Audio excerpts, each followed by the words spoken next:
aspiring to be an engineer in the oil and gas industry, or whoever is even aspiring to be an engineer in the oil and gas and currently serving any kind of company is very familiar with that kind of a job profile, right? Donning coveralls, going to a unit and doing your job. Now, I did that for 6 years, and then with God's blessings and with a lot of mentors looking after me, I got an opportunity to be a part of a SWAT team. I know that you probably have looked at pictures of SWAT teams, or maybe you can Google what is actually SWAT. And SWAT is Special Weapon and Tactics, right? This is like a unit from New York, and I was part of a SWAT team for drilling fluids. I was a global tech service engineer. This is one of a kind group, not only in MI SWACO, not only in Schlumberger, but all across the globe. No other service provider has this kind of a group, right? I was part of the most elite people who go into troubleshooting worldwide, right? So that took me around the world. I served in Argentina for a while. I went through Brazil for a while. I have worked in Angola for a while.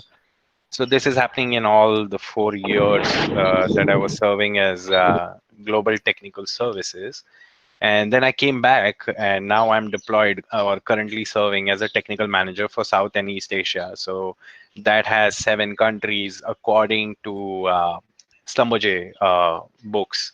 And I serve the clients as well as I serve any kind of technical or techno-commercial, aspects of the drilling fluids that MISWACO is offering in these 7 countries, right? Which includes India. So currently I'm in India. I'm at home, working from home. Like all you guys are sitting at home and watching this webinar, right? So there are many career highlights that I went through in these 13 years in the oil field, right? And I wanted to keep this webinar quite simple, right? In this perspective, I'm only going to talk about what I went through, what perspectives I got, and what opportunities I got, and maybe you can get if you develop a certain kind of skill, right? And then we'll open the floor for questions. Since this webinar is 1 hour, I would like to keep the webinar itself, my presentation itself, squeezed in between 15 to 20 minutes, and then we can discuss one-on-one and answer your questions, whatever you may have. So what does it take to be a mud engineer, or what does, let's say, a very broad perspective, asking a question like what does it take to be successful in oil and gas as a mud engineer, or even a broader perspective, what does it take to be successful in any field of your liking, right? Be it MWD, LWD, or anyone. So I can tell you for a fact that if you think that mud engineering only is about those 13 fluid functions that you may have heard or read in your books, I promise you, in these 13 years, every day is a new day. Every day I deal with these 13 functions. However, I find another function all the time, right? And every day is a new day. And the troubleshooting part of drilling fluids is even more complex, given the fact that that is the only dynamic thing that is changing all the time. Uh, what do I mean by that, right? You pump a drilling fluid, and everybody in this call already is aware on how we drill a typical oil well drilling goes, right? So it requires a drilling fluid. A drilling fluid is the only language, in simple terms, is the well is talking to you, right? I mean, you get MWD signals, you interpret MWD, and those are niche products on its own.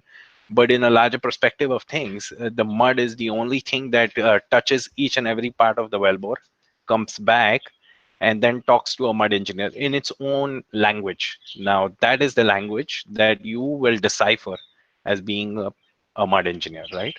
Now, jokingly, people say that if there is a screw up in the well, it's always the mud engineer, right? And what does that effectively mean in a long term, right? A mud engineer has to be so smart to understand each and every part of the well. So me being a mud engineer, I understand very basic things about MWD, LWD. I have to also understand what happens with mud logging. I also have to understand what a company man does and what does he need at what point of time, right, to answer a particular question. So all these things in a grand scheme of things, you are like a second company man, right? Assistant company man, if you may say.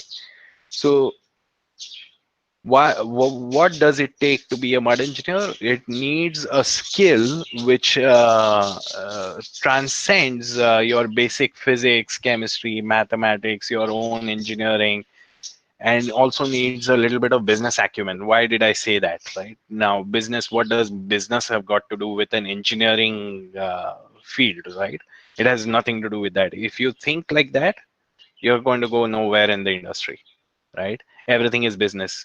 Every company you join is in the business of making money through the client by providing a service. Now, once you understand that basic necessity, everything becomes business, right? So your business aspect of things have to also be very, very crystal clear when you get into the field, right? And you being a simple engineer, no matter whether you choose mud engineering or LWD or MWD, if you don't know the grand scheme of the business, I think you will limit yourself quite extensively just by understanding only the technical aspect of things, right? So the technical aspect goes with the business. Now, what does a basic mud engineer do, right? And a general perception in the field is, hey, he walks in, or he or she goes to the pits, looks at the mud for 15 minutes, takes a mud sample, goes into the mud lab, does a couple of tests, prints out a report, goes to the company man, submits the report, and that's it, right? But like I said, the mud speaks its own language, and you have to decipher it, right, in a certain fashion. Now, what does the testing do in the lab? That is your doorway to that language. Okay.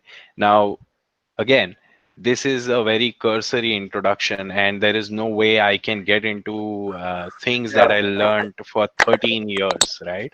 13 long years in the oil field, and I can't.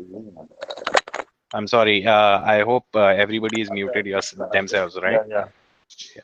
So well, for the 13 years that I spent in the industry, I'm not going to be able to trickle that down into 20, 15, 20 minutes of your time, right? And that's impossible to do. However, I can tell you that the daily routine of a mud engineer that I just spoke about, I'm 100% sure that is not what happens in the background, right? And I know that for a fact because I was a mud engineer, right? So when you look at things in the lab, and how to decipher or interpret a problem that may happen maybe 12 hours later in your shift, that is what is the real mud engineer's magic, right? And sometimes it is also referred as black magic. And I'm not kidding you, right? Go talk to a mud engineer, and many company mans actually joke about mud engineers being black magicians, right? This is it's a haze of stuff that surrounds mud engineering all the time. Now, is it a very difficult trade to learn? With personal experience, I would say yes, because the formal training that we receive in our respective colleges or respective IITs is not enough. I 100% promise you that it is not enough, right? Because the language that this mud is speaking is transcending the basic physics, chemistry, and mathematics, right? And the language that it talks for MI Swaco, for Halliburton, and for New Park or any other mud company is a little slightly different, because the chemistry of these drilling fluids is quite different when we talk about different service providers, right? So do I have knowledge about MI, and then can I go and do a job with Halliburton? Yes, I can, if because the skills are scalable. However, that scaling property is dependent on the person itself. How much does he or she know and what is their length and breadth of the knowledge that they have with this subject, right? So mud engineering goes through the mud labs, also a laboratory, in onshore, offshore, whatever laboratory. If you have a field laboratory where you're doing the job in the field, not in the field, but in the town. And then it also goes into the rig sites where you are more hands-on, right? So mud engineers are basically everywhere. It's of course, if you want to see it that way, right? It's all about perception. So basically, when you enter the industry, right, what happens to you first as a student? The first thing that probably happens is they give you a formal piece of training, right? Some companies nowadays, because of the huge training costs that are involved with their individual trainings, they have started accepting third-party trainings like probably Educave or some other people, right? I don't know all the companies, but in some local or some basic starting point could be accepted via a formal education from Educave, right? Now, does the company provide its own training? In big companies, yes, like MI, Halliburton, Newpark, these guys will obviously provide you with their own in-house training. Is the skill any different? I would say no. If you learn the basics, the skills are pretty much same, right? In all the basic mud schools. Now, what happens to you when you start scaling up on your field experience, right? So after a few couple of years in the field, you'll obviously be promoted as a project engineer. And what does a project engineer do? He becomes the hub of having everything done for the client, right? He answers the clients all the technical and financial things. He also manages all the logistics and inventory, right? For the chemicals. He also communicates with maybe their tech guy like me, right? He would come up and say, hey, this is a well we are going to drill after 6 months. There may be a problem with losses. What can we do, right? Can we plan something, right? This is the kind of conversation that happens with a project engineer and then happens with the client as well, right? Now, the project engineer also becomes a hub for all the third party services. Like if you go for a cementing job, right? And now, if you are a cementer, you come to a mud engineer or a project engineer to ask about mud properties before you pump cement job. That is because you are going to plan your cement job based on what mud properties we already have. So who is testing the fluid? Only a mud engineer. So mud engineer basically becomes a focal point to a length where even the water that is being selected for cementing is actually being tested by a mud engineer. So in some cases, the water that you receive offshore or maybe onshore is being tested before the cement is being mixed with that water by a mud engineer. So what does a mud engineer do with cement? I mean, we don't pump cements. We've never done that, right? But what I got to do? But we do know the chemistry on how things react with each other, and that basic knowledge enables us, or actually it's a responsibility of ours to ensure that the water that is received by the client or by the company which is supplying the water is adequate enough with whatever cations and ions that we are talking about, so that the cement does not react adversely, right? So this is the length and breadth of things that you will come to know if you become a mud engineer, right? Now, where are the job opportunities, if you ask me, right? You are only talking about a mud engineer and then becoming a project engineer and then going through the chain of command. So where are the opportunities? Opportunities are where you look at them, right? Supply chain which provides warehouses, which provides chemicals. Do they need people? Do they need a workforce? Yes, they do. So what happens to you guys? You can be placed as a supply chain representative, right? It's not that difficult to imagine. um, if you have a little bit of more experience in the background, can you become a tech service like me? Yes, you can. Can you do research? Yes, you can. especially women, right? Women in the industry have a big challenge, whether they enter the industry and walking into the field, or can they have a conservative environment, right? If they wish to be at a stable place, and can they come join a lab? Yeah, of course. The mud engineer's job actually starts from a lab environment, right? And if you are a good technician, you can grow up to be a lab manager and then go moving forward into the management, right? If you have a good business acumen. So it's limitless. I mean, the very small perspective on the mud engineering industry, but just by looking at it, you may think that I have to be a mud engineer. It is not a compulsion. If you know the basics, you can scale your skills to be in whichever part of the organization that you want to be in. So you can specifically target something that you like, right? Now, in saying that, I have given you a very brief, maybe an organizational chart or a career path chart that you may follow, right? And this is very limited. I mean, I'm telling you that the opportunities are limitless in this industry, right?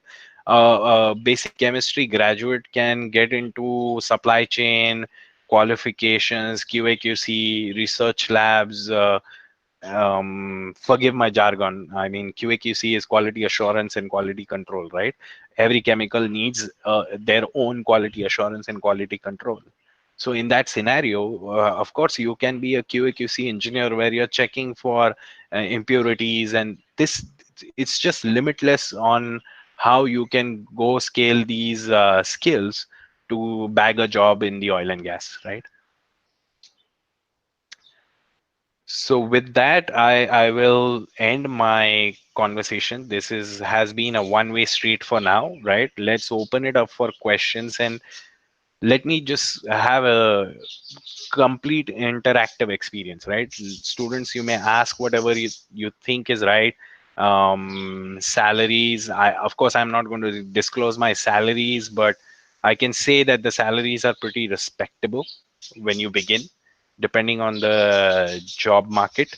Um, Now, when I joined MI Swaco, it was 2008. Now, if you know the history, 2008 was one of the worst downturns, and it lasted up till 2014, right? And you can see my career graph actually went through the roof through those years, right? And I was still progressing within the company. So it's not limiting you. I mean, the recession now should not limit you for the future, right? The future is lying ahead all the time. It's only you, how you can limit yourself. You are the only person who limits themselves. Nobody else is putting those limits on you, right? So, like I said, let's open for questions. And I don't know how the protocol is, whether you want to chat or whether you want to just ask a question or, yeah.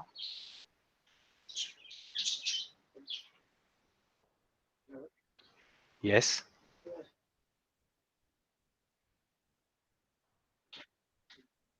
Okay.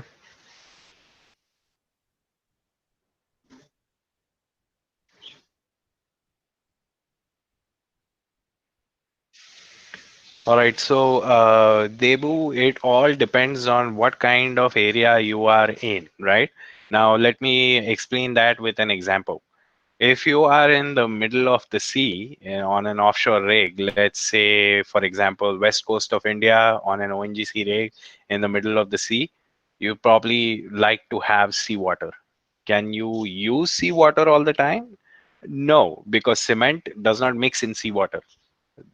Okay, there are particular reasons with that, right? So in that scenario, for certain things you need drill water, or maybe water which is RO purified, let's say, for for simplification. That's an oversimplification, but a distilled water or RO purified water may be required for other jobs like cementing, etc., etc. So in that scenario, you will need a water which is coming from a very specific source. Now, this is offshore.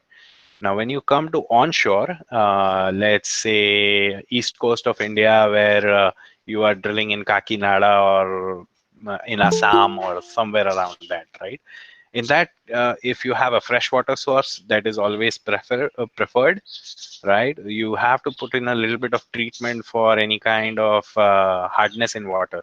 So if you may go home and just check with your mother or your wife or your maid who is washing your clothes, right?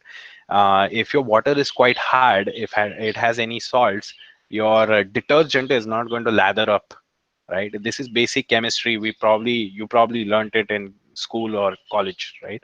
It is not going to lather up, so there will be no bubbles that will be created, and that is required for the dirt to be pulled out of your clothes, right? So what do? You add a softening agent, you add a softener, right? And in that scenario, the softener is basically soda ash or sodium bicarbonate to treat out those hardness material, right? So you need to know the basic chemistry, and you can treat the water and consume it or for your purpose based on where it is coming from. Now, in Brazil, we have the Amazon, right? You probably have heard the river that flows through the Amazons, right? In that water, it is quite murky, murky as in you can't see it clearly, and also it has a lot of cations and anions, so it requires a very heavy treatment. So what does Petronas, which is the local national oil company in Brazil, right? What do? If they drill in the Amazon, they put up a water purification plant, and the water is purified on the go, right? So you have to take extreme measures in extreme scenarios. That's what I'm saying. I hope I have answered your question.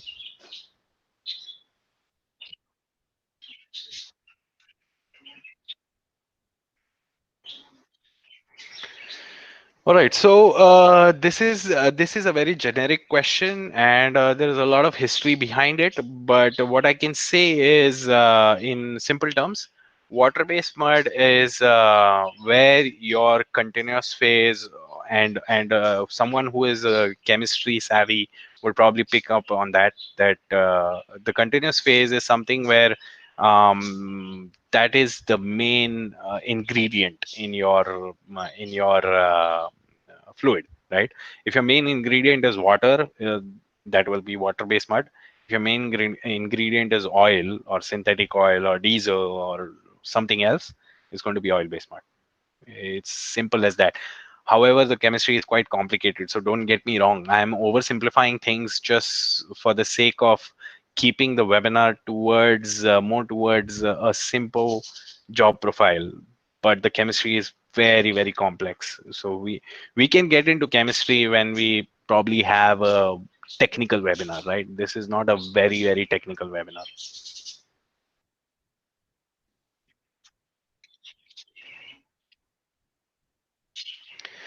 A lot of difference, my friend.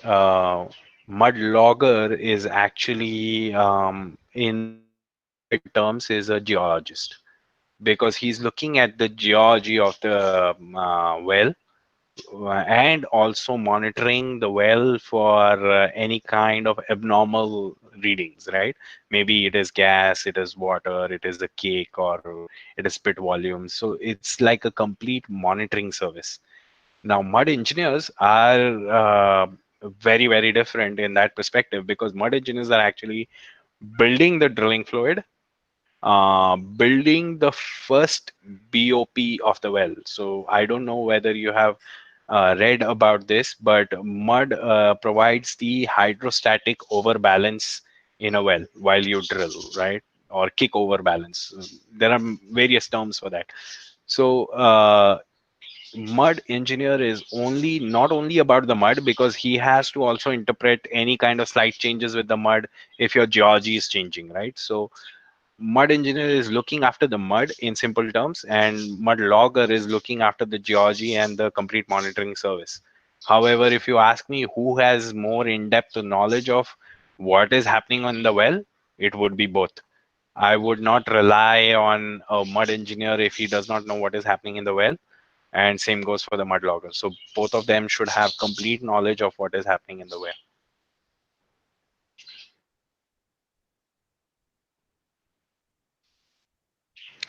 Yes, absolutely. Yes, there have been some cases who I personally know who were mud loggers earlier and have become mud engineers. They are good friends of mine. So, um, yes, it is quite possible.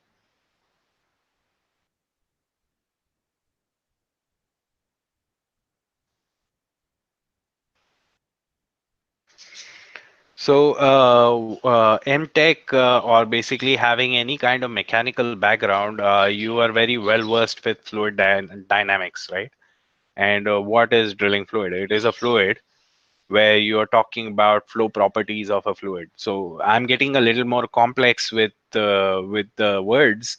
However, engineering teaches you that fluid dynamics is a very subject which is not very linear, right? There is a lot of room for interpretation. So in that scenario, your mechanical advantage would play a very big role. So mud engineer is not limited to BSc or MSc and petroleum technology like I have, right? Yeah, it is not only limited to a chemistry graduate. It can be, the skills that you acquire are so specific with engineering that you can become a mud engineer very very easily, right? So fluid dynamics and etc etc, these stuff is always required by a mud engineer. So yes, you have a fair opportunity to become a mud engineer. Whether you will become one, I can't answer that.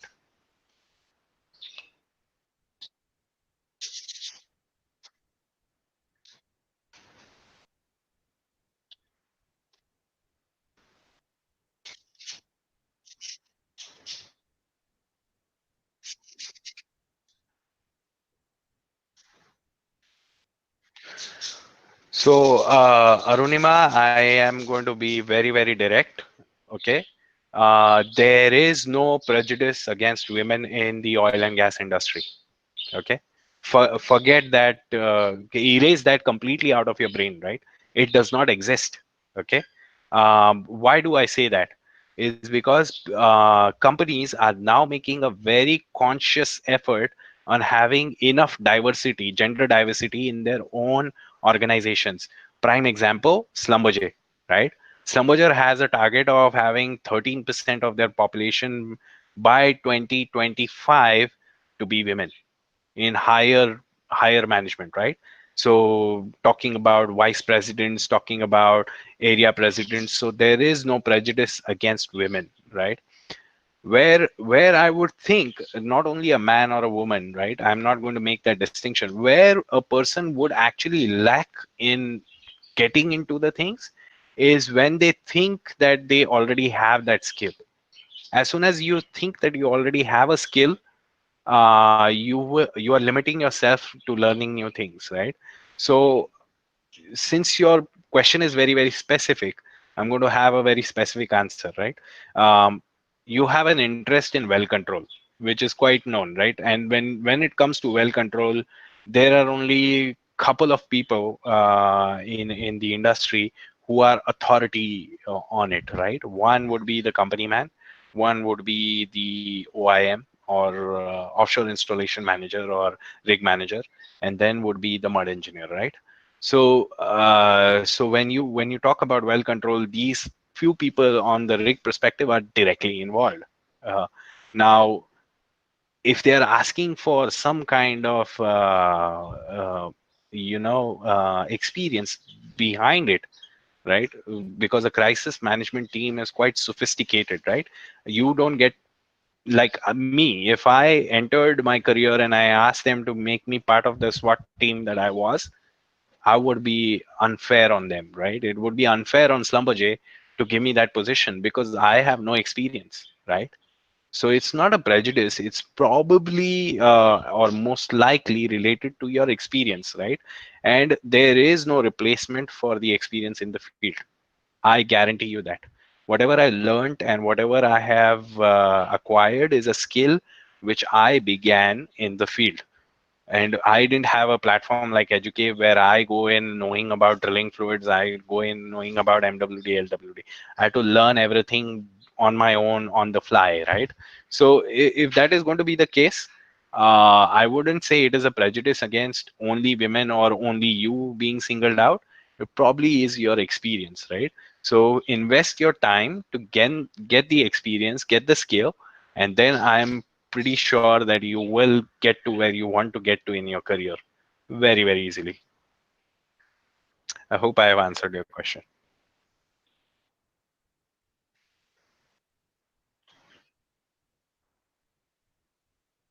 Definitely yes, Hariraj. It is.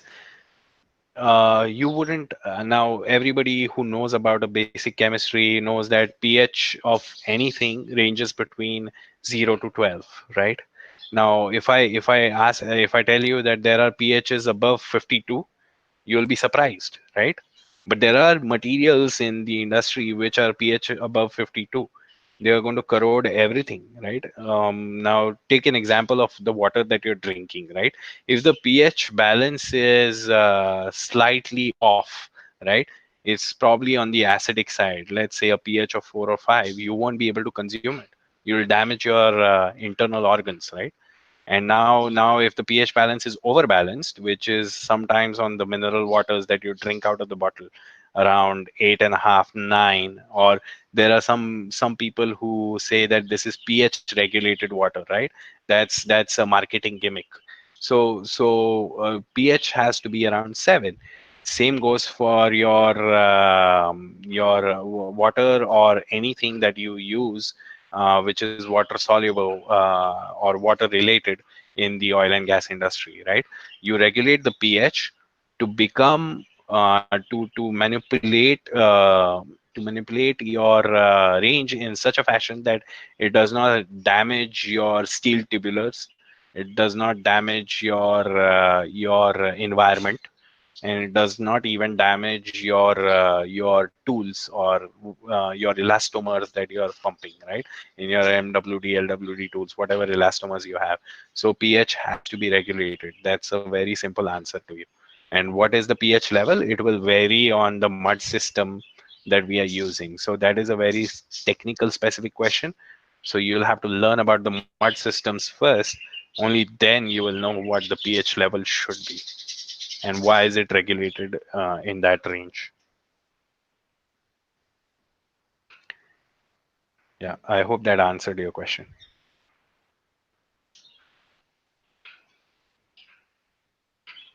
Hello. Yeah, yeah.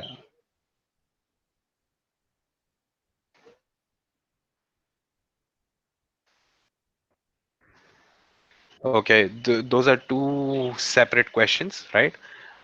In shale zone, yes, we can use either water base or oil base. We don't have we generally don't mix both of them, but we can use either or, depending on what is the shale reactivity, right? Now this is a very technical question, and again, like I said, this is a topic where I can talk about it for a day or two, right? It is so complex, right? We have to talk about shale structures, we have to talk about pH levels, natural water, osmosis. There are many mechanisms, right? So let's not get into this. All I can tell you right now is both mud systems can be definitely used with a shale. Doesn't matter which one you use. However, the drilling practices have to change depending on the mud system you use actually. So if you are using a water-based mud, the ROP practices, the connection practices, the torquing practices will change a little bit than when you compare it to the oil-based mud. Now, coming to your second question, what is fluid loss, right? Now, fluid loss, all I can, in very simple terms, is the base fluid, the makeup fluid, or the majority of the fluid. Like water-based mud has water is majority, right? And oil-based has oil in majority. So these two will trickle out of the mud system into the formation. They will go. You can't control it, right? The only way you can control it is by fluid loss. So if your fluid loss is 6 ml, generally you see it on the mud report, right? If it's 6 ml, it's basically you will have 6 milliliters of fluid, base fluid, that will be lost to the formation before a perfect filter cake is formed on top of the formation, so that nothing else enters it. Now, should we keep this to a minimum? Yes, of course, we have to keep it to a minimum, because maybe your LWD, MWD classes have told you that there is something called as fluid invasion, right? You have to keep that to a minimum to have a good log, right? Wireline log, cementing, whatever you name it, all depends on what is the filter cake thickness and what is the fluid loss, right? If you have a massive fluid loss, it will be having a massive filter cake where you can have differentially stuck pipe. There are many mechanisms, right? Let's not get into the technical things, but it has to be controlled to a minimum manner or an optimum manner, uh, to not impact all your other drilling operations or all your other completion operations. Okay, I hope I have answered that.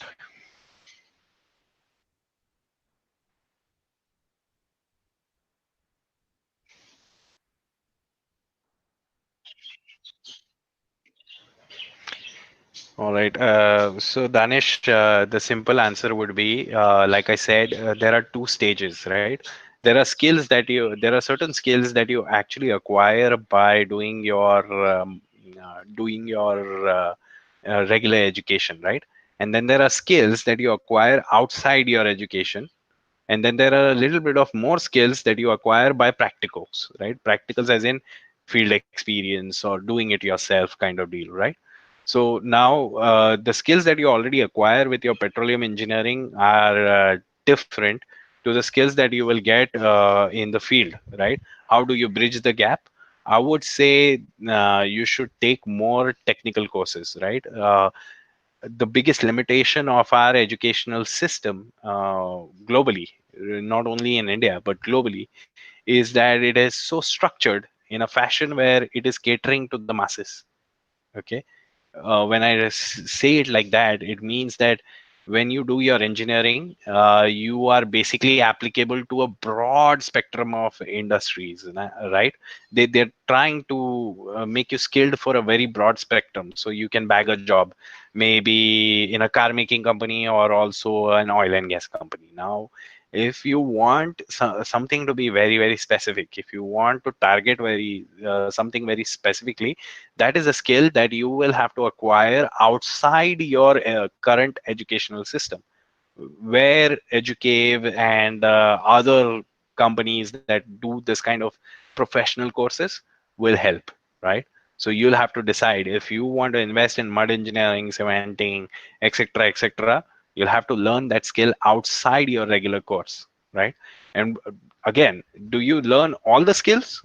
Absolutely no, because there is no replacement to field experience. Do you know the basic skills? Yes, you will be in a better position even compared to me, right?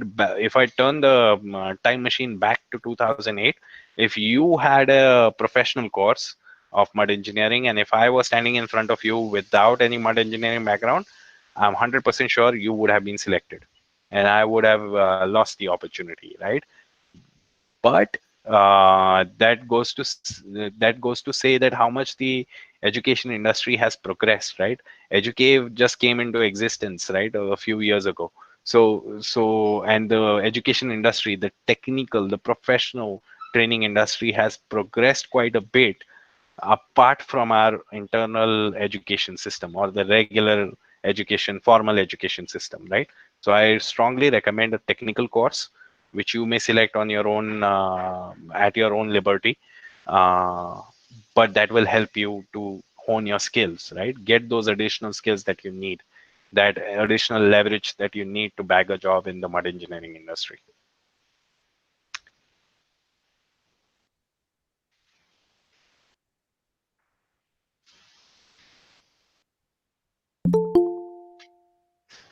Yes, the resounding answer is absolutely a strong yes.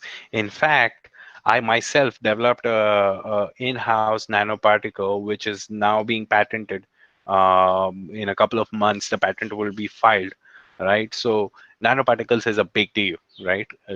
Depending on what you are actually sizing or what impact you want to make, right? For me, I made a shale stability and loss circulation material, right, on a nano side. So the market is open. The field is very, very open.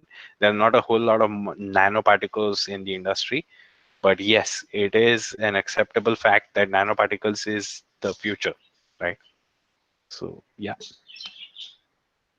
Next one, please.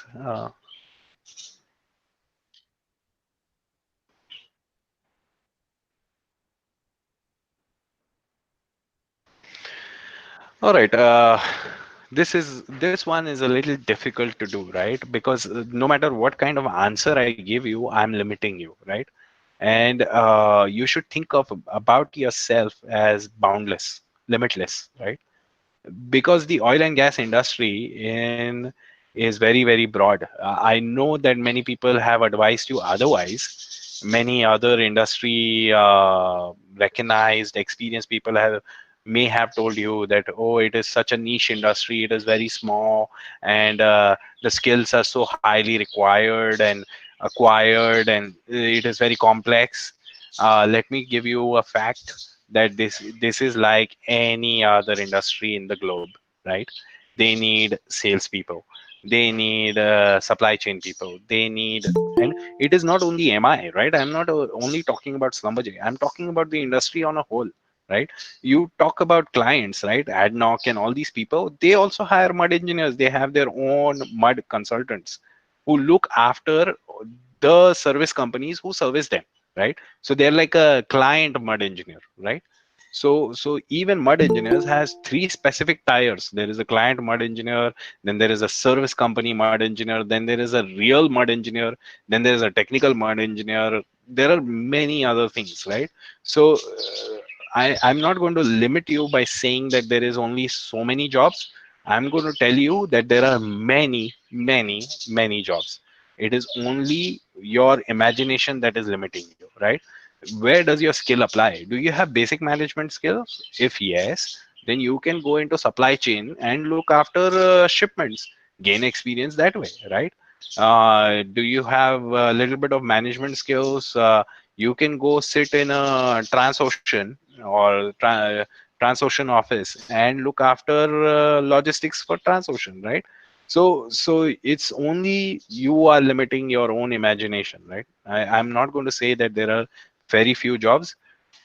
I would say that there is a broad spectrum of jobs in the oil and gas industry. It is only for you to look after it, right? You have to go pursue it very hard. In that scenario, you will bag a job, right? Right.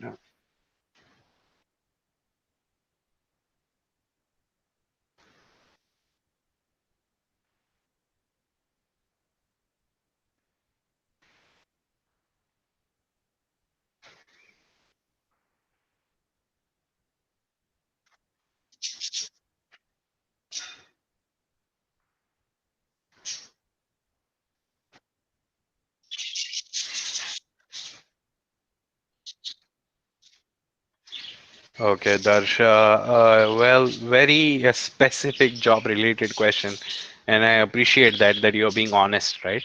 And this is an honest platform, so there's no harm in being honest, right? So you've been in the field, and I guess that you've done a very good job over there. Now, if you're looking for a job opportunity, right? I know there are industry experts who say or who are saying that it's quite tough, right, to get a job in the oil and gas right now. Now, let me give you an example of myself, right? I have uh, I have myself resigned from my current company, which is MS Wako Slumberger, and I'm moving to a new job into Dubai, right? And that is going to happen in a month's time. So I am a prime example telling you that uh, there's no lack of jobs. It's probably a lack of or maybe a influx of more experienced professionals. And when you stand in front of a more experienced or a seasoned professional, It's just like athletes, right? The athlete who has gone through Olympics for a couple of times and an athlete who's going in for the first time, there is a difference, right? A difference in confidence, a difference in performance, and that's probably it, right? It's just the performance will be a little different on a very different scale when you're standing in front of an experienced professional, right? So now, how do you bridge that gap? Maybe acquire some additional technical skills, right? Go in for some professional education, go in for maybe Excel or stuff like that, right? Or maybe a little bit of coding, and you can crack a job in the industry. The oil and gas is moving towards digitization, right? That's the future. Everyone wants to get on this digital bandwagon, right? uh, can I sit at home and operate a tool which is 3000 kilometers away, 5000 kilometers away, right? So if you invest in yourself, in understanding what is digitization or internet of things and stuff like that, it will give you an edge with a working professional, right? Experienced professional has a very severe limitation. Always remember that you as students are limitless because you are not professionally trained into anything, right? You are just like a unmolded clay, so you can mold yourself into anything that you want in the future, right? But a experienced professional like me has a one track mind. Okay, I am a mud engineer, I will be a mud engineer, I will continue to be a mud engineer. If I have that one track mind and if I apply for a job as a mud engineer, I will definitely bag it, right? I have more points on the CV than you can never compare, right? Hands down. However, if you as a professional are open to doing something else, like, right, like statistical analysis, right, which I as a mud engineer don't have, so that skill will give you the edge. So think about your skills, develop a different set of skills, and you'll bag a job, no problem, right?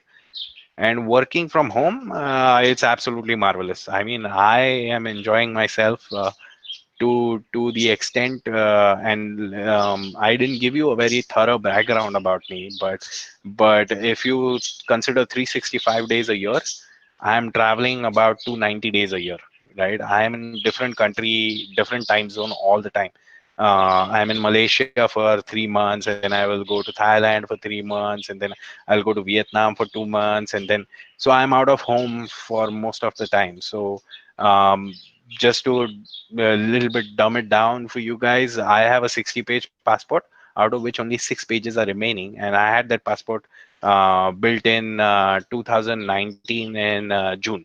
So within a year, I have exhausted 60 odd pages of a passport, right? So I'm traveling quite a bit, and me being home is grounding me, right? And it's like I'm able to spend time with my family, so I'm closer to them. So I am enjoying it.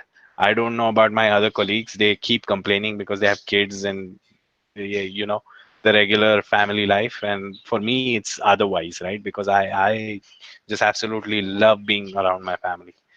So I'm enjoying it. Yeah.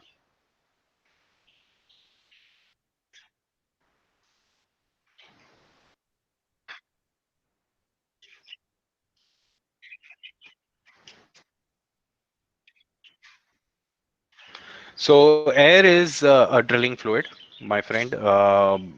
It is definitely classified as a drilling fluid. Now, the second part of your question is a little more technical to answer, right? And I will say that air is never pumped as air, right?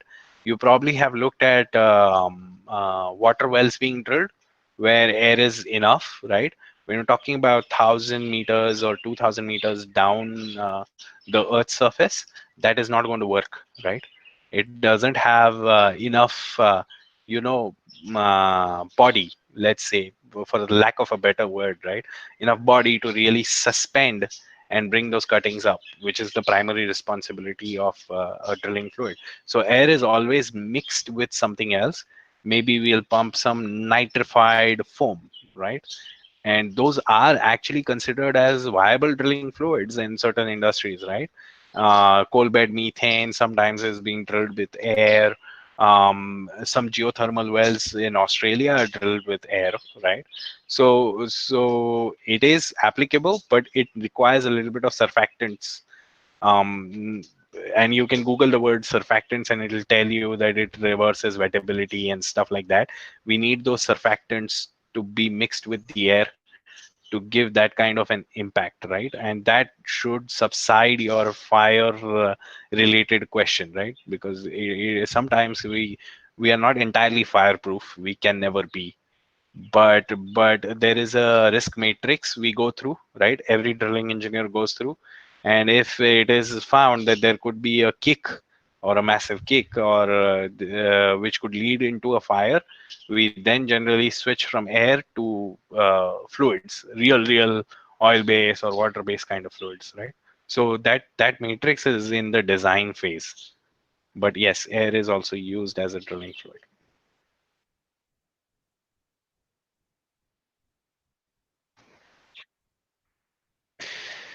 All right, smart work that I'm talking about.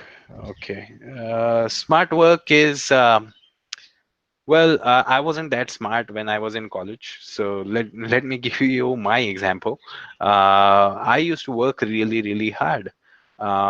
Why would I say that? Is because my day used to not end at all. I was probably sleeping like 3 hours a day. I was working. I was working as well as doing my MSc and my bachelor's, right? So I wasn't working really smart.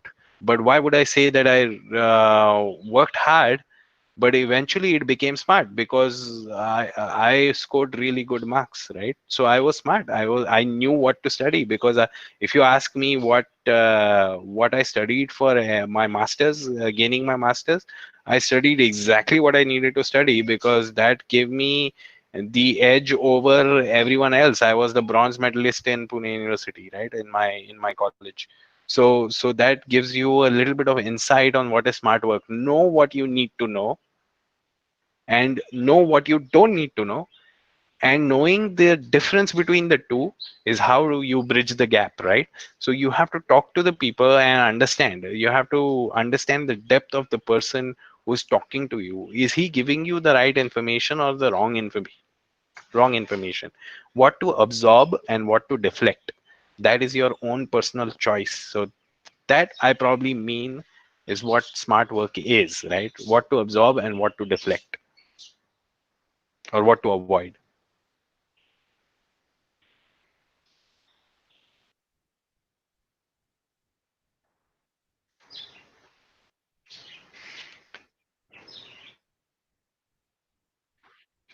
Y- yes, of course.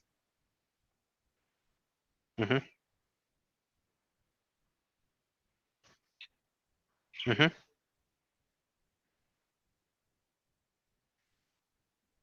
Hmm.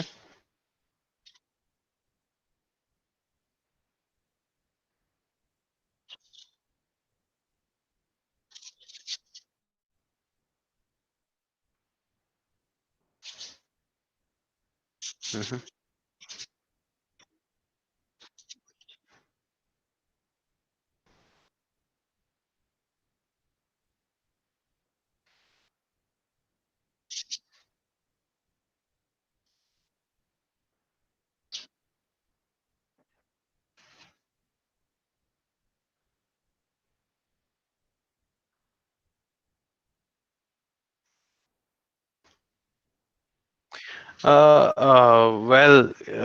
This is more of an interpersonal question, I would say, and not really related to mud engineering. No matter what walk of life or what career you choose for yourself, I always believe that you have to stand by your own beliefs, right? So, and this is my advice on everything. I mean, I would advise this to everyone in my family. I do this, give the same advice to any of the students who are willing to listen, right, or willing to absorb. And those people who are willing to deflect this advice, that's absolutely fine by me. But I 100% stand by the law that if you think that is correct, if your heart and your mind says that this is what I have to stand for, you are right in standing for it. Doesn't matter whether the company man or OIM or rig manager comes to you, right? Now, in your particular scenario, since I wasn't there, I wouldn't comment who was right or who was wrong. However, with that, I would counter what happened to me when I first time went into the field, right? For the very first time, my very first hitch as a mud engineer, passing out of MI Swaco Basic Mud School, I land into Gujarat, right? And I come to a client, and the company man says, "Hey, you don't have an experience, so I don't want you on the rig." Right? I run you off. Bring me something which has more experience. Bring me someone who has more experience, right? And he didn't even allow me to even express myself. So I walk off the room, I go back, I think for a second, and then go back inside, right? And this is what I tell him, and these were my exact words, right?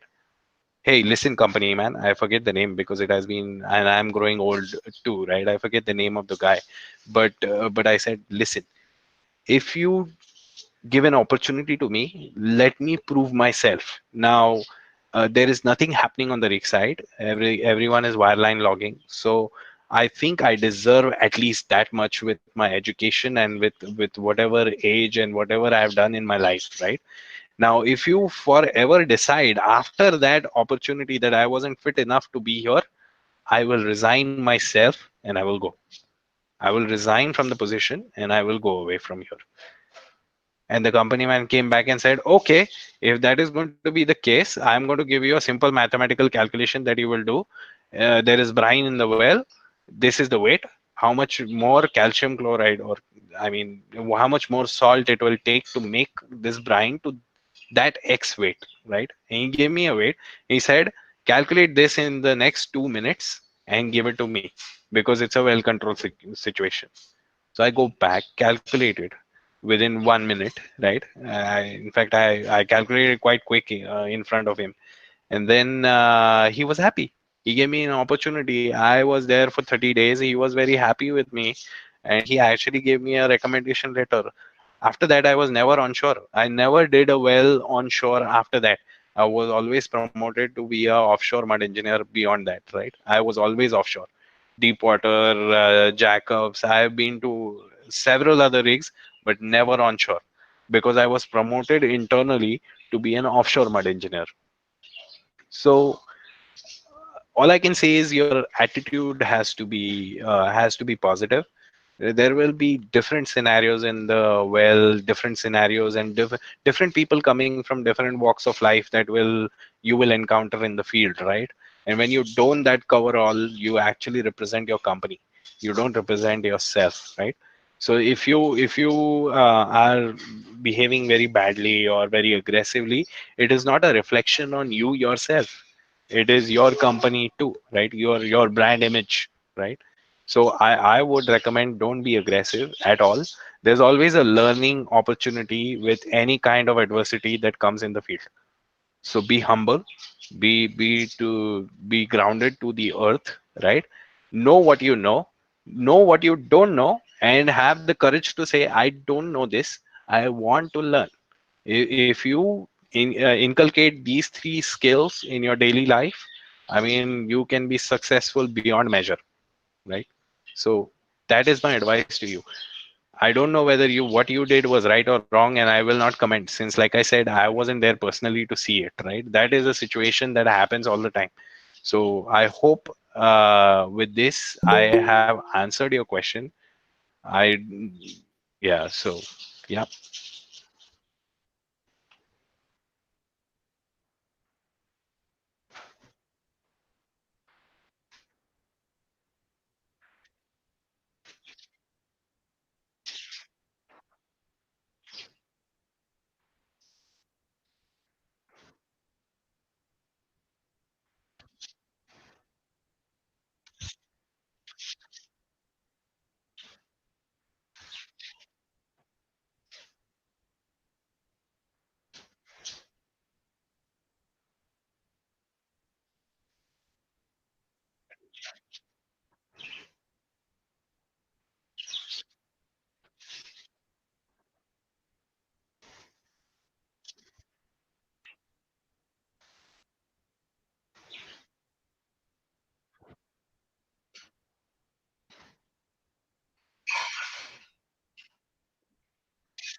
No problem. My pleasure to contribute a little bit to Furqan's workshop.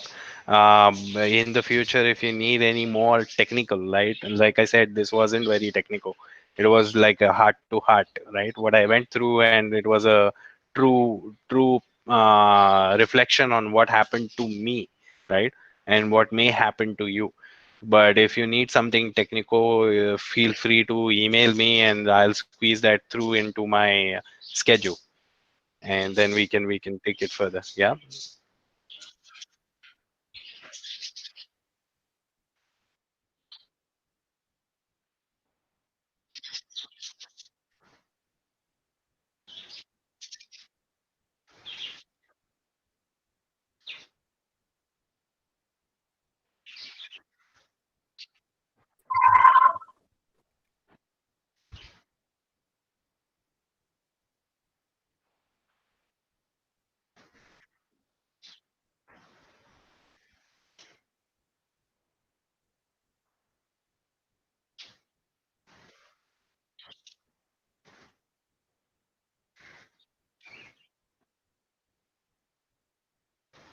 Thank you guys, and be safe, right? With COVID-19 being around, be safe.